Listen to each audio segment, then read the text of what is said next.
Hello, আজকে একটা ছোট্ট আইব্রো টিউটোরিয়াল নিয়ে চলে এসেছি। এটা ছিল আমার ক্লাস ডেমনস্ট্রেশনের সেকেন্ড ডে। এই দিন আমি আমার স্টুডেন্টকে আইব্রো ডেফিনেশন দেখাচ্ছিলাম।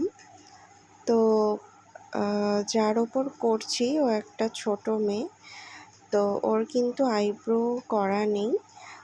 আমি তার ওপরেই দেখাচ্ছিলাম ওকে যে কিভাবে আইব্রো করা না থাকলে আইব্রো করতে হয় আর সেটাকে সুন্দরভাবে ফিনিশিং দিতে হয়। তোমরা প্রথমে খেয়াল করলে দেখবে যে ওর আইব্রোটা ভীষণই মেসি ছিল।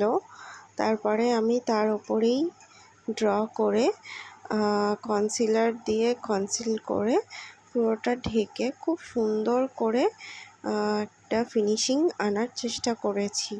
লাস্টে তোমরা রেজাল্টটা দেখলেই বুঝতে পারবে যে কতটা সুন্দর লাগছে। আর আইব্রো করা না থাকলেও যদি হালকা হালকা লোম থাকে তাহলে সেটাকে ঢেকে তোমরা কিভাবে আইব্রো ডেফিনেশন করবে। Thank you.